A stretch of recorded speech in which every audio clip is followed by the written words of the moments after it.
కాలాన్ని వృధా చేయకూడదు. యోగాన్ని గురించి ఆచరించమని ఇంతగా ఎందుకు చెప్తున్నారు? ఒకళ్ళు ఇద్దరు కదా, అనేక మంది చెప్తూ ఉంటారు.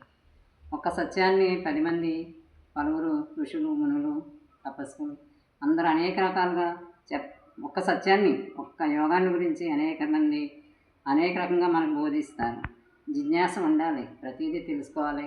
యోగం యోగం అని ఎందుకు చెప్తున్నారు ఇంతమంది అని జిజ్ఞాస ఉండాలి. కానీ జీవితాంతం అనేక విషయాల్లో జిజ్ఞాస మనం చూపిస్తాం. ఈ ఒక్క విషయంలో చూపించాం, మిగతా ఒక్కొక్క విషయాల్లో మనం చూపిస్తాం అన్నమాట. చివరికి అలా కాలం వెళ్ళిపోతే శరీరాన్ని వదిలేస్తాం. ఓంకారాన్ని ఉచ్చరిస్తూ దాన్ని వినడానికి ప్రయత్నిస్తే తప్ప పరమాత్మని ఇప్పటికీ చేరలేము. ఓంకారాన్ని ఉచ్చరిస్తూ మళ్ళీ మన చెవులతో మనమే వినాలి. లోపల కంఠాన్ని ఎత్తి కంఠంలో ఓం అనే శబ్దం కాకుండా ఊపిరితో తీసి దాన్ని మన చెవులతో మనమే వింటూ దాన్ని చెయ్యాలన్నమాట. వినడానికి ప్రయత్నిస్తే తప్ప పరమాత్మని చేరలేము, ఇప్పటికీ చేరలేము. అందుకనే ఋషులు, యోగులు, నవీన ఋషులు ఇలాంటి వాళ్ళందరూ అనేక రకాలు మనకు చెప్తున్నారు. జ్వాలాకులుడైతే ముఖ్యమైన నవీన యుగంలో వాడు జ్వాలాకులుడు ఏం చెప్పాడంటే, ఆయన ఏం చెప్తాడు? ప్రణవమును ఉచ్చరించి వినుట వలనే ఈ బ్రహ్మ విద్య గురించి చెప్పవలసినదంతా 24 పుస్తకాల్లో చెప్పాడు. ఈ బ్రహ్మ విద్య అంటారు కదా, దీన్ని అనేక రకాల విద్యలు అంటారు. బ్రహ్మ విద్య అంటారు, ఈ యోగం అంటారు, ప్రాణ విద్య అంటారు, అగ్ని విద్య అంటారు, అనేక రకాలు అంటారు. ఉన్నది ఒకటే సత్యం. దీని గురించి చెప్పవలసిందంతా చెప్పాడు. ఇలా కంఠాన్ని ఎత్తి ఇలా ఓంకారాన్ని శబ్దాన్ని అంటూ వింటూ చేయడమే. దాని గురించి 24 పుస్తకాలు రాశాడండి. పుస్తకాల్లో చెప్పాననేసి ఆయన అన్నాడు. ఓం అనే ఛందస్సు అనుసరించి, ఛందస్సు ప్రకారంగా ఉంటుంది అన్నమాట. ఓం అనే ఛందస్సు అనుసరించి శ్వాసించడం అనేక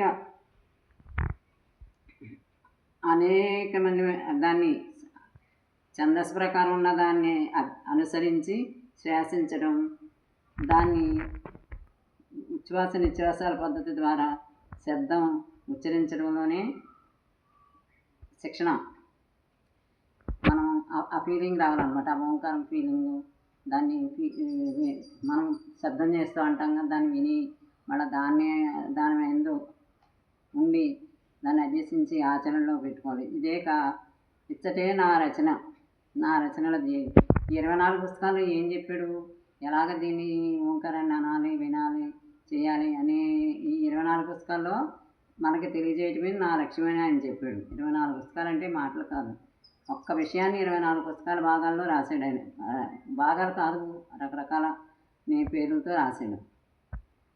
అన్నీ అని భావించాలన్నమాట. ఈయన ఏం చెప్పాడు? దేన్ని కోరి బ్రహ్మచర్యాన్ని వ్రతం చేస్తాను. ఈ అగ్ని విద్య, ఈ బ్రహ్మ విద్య చేయడానికి బ్రహ్మచర్యం అవలంబిస్తారు, సాధిస్తున్నారు. ఇదియే ఆత్మవిద్య. ఈ బ్రహ్మచర్యం పాటిస్తారు, అనేక వ్రతాలు పడతారు, అనేక రకరకాల యోగాలు గుంటకాల మీద చేస్తారు, కదలకుండా చేస్తారు, చుట్టూ అగ్ని ప్రజ్వలింపజేసుకుని చేస్తారు. ఎవరు చేసినా ఒక్క విద్య, ఇదే ఆ విద్య, బ్రహ్మ విద్య. భగవద్గీతలో కృష్ణుడు చెప్పింది కూడా ఇదే. ఎన్ని విన్నా కూడా మన కంఠమ ఎత్తి మన ఎందు మనం చేసి ఆచరించి మనం విని మనం చెయ్యాలే తప్పితే భగవంతుడు తెలిసేదే లేదు. కాబట్టి తప్పనిసరిగా ఓంకారాన్ని పద్ధతి ప్రకారం కంఠంలో ఉచ్చరించి వినడం ద్వారా పరబ్రహ్మమును పొందగలరని వేదముల యందు కూడా చెప్పబడింది. కనుక మనం ఏం చేయాలి? వేదాలు అన్నీ, ఉపనిషత్తులు, పురాణాలు అన్నీ దీన్నే ఘోషించి మనకు చెప్తున్నాయి. మనం వినాలి. విని కాలాన్ని వృధా చేసుకోకుండా చక్కగా ఆచరించుకుని ఇలా మనం చేసామనుకోండి, మనకు తప్పకుండా మన లోపల ఉన్నదే విశ్వం అంతా ఉంది. విశ్వంలో ఉన్నదే మన లోపల ఉంది. ఎక్కడ చూడండి ఓంకార శబ్దమే, ఎక్కడ చూడండి ఏ గాలిలో చూడండి తానే ఉన్న ఓంకార శబ్దమే, పరమేశ్వరుడే. కొంచెం జిజ్ఞాస పెంచుకుని ఆ జిజ్ఞాసతో ఆగిపోకుండా ఆచరణలో పెట్టుకుని గురువుని ఎంచుకుని చక్కగా ఈ మార్గాన్ని ఆచరించండి. అందరూ బాగుపడదాం. మనమైతే కాదు, మనం చేసామంటే విశ్వం, ప్రతి ఒక్కరూ చేశారంటే విశ్వం అంతా బాగుపడుతుంది. యోగ బలం మనకి మన భారతదేశం యోగ భూమి, యోగ బలం ఎక్కువ ఉంది. అందుకని ఎవరి ఆధిపత్యం మనకు ఉండదో మనమే అందరిపైన ఆధిపత్యం సాధించవచ్చు యోగా వల్ల. ఆలోచించండి. మళ్ళీ రేపు ఇంకో విషయం చెప్తాను. సరే.